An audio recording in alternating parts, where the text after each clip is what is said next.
I mean, that's a really good story. The archetypes are spot on, and it's not constrained by time or space. It's all encompassing. See, there's this boy character, and all he wants to do is enjoy his sweet treat. And then the mouse character is introduced, and the mouse, of course, is a manifestation of chaos. And it's like, sure, there's nothing threatening about that, but it's not nothing. A cookie is a superordinate object. It's a composite of all sorts of things, of flour and chocolate chips, and you need an oven to make it.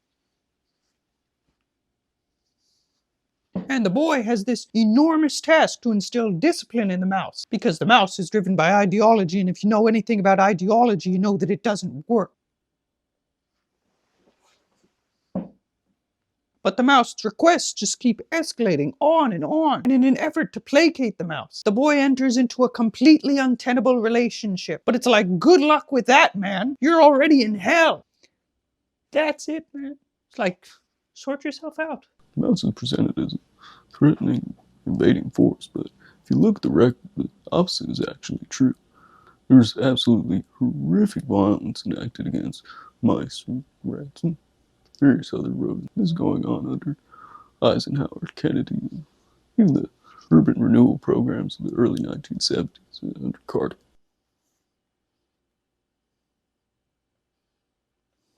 In fact, the book was first published in 1985, a piece of pure propaganda under the Reagan administration, aroused public support for military operations in Chile, a murderous regime, destroying any sort of public assistance for the urban poor. The idea being that if you honored any sort of request on the part of the mouse, you'd be opening the door to the total destruction of private sector and polite society as a whole, which is, of course, a massive distortion of the facts.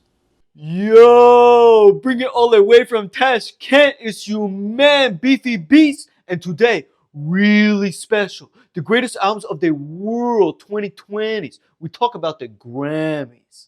Now, for everyone who don't know, a Grammy not just an old woman who tell you handsome and bake you a treat.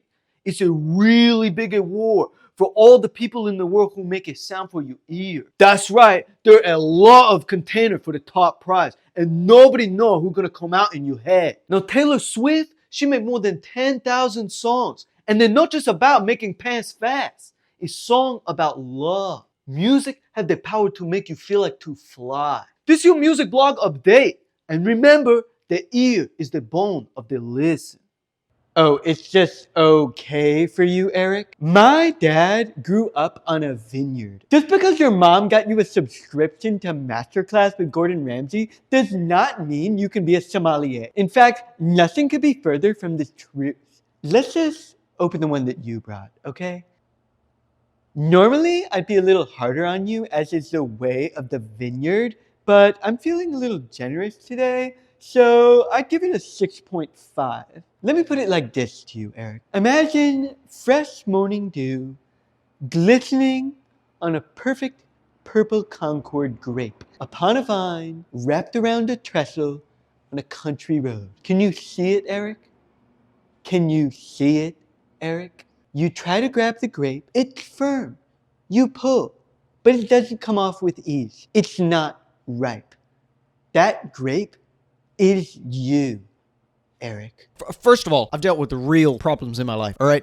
So I'm not afraid, okay? I fought a dragon in my real life, okay? The people tried to drop a nuclear bomb on top of my head because of the shit that I was saying, and it didn't work, okay? I was eaten by a bear, who was eaten by a lion, who was eaten by a gorilla, who was eaten by Cerberus, the three-headed dog that guards the underworld, and I wasn't afraid, okay? So if you think I'm gonna be afraid of being cancelled or something, you're wrong. I don't give a solitary I was shot in the face by my therapist, who is a woman, okay? So that just goes to show you what that is, all right? She couldn't even aim. Shot above my eye, and it went below and out the other side of my brain. But my brain was large enough that it didn't kill me. If you're first of all, if you're a therapist and a man, it means that you're sitting down. You probably sit down when you pee, all right? And I sit up. I do sit-ups while I pee, okay? I stand up when I take a shit. And so I'll take a shit on your face,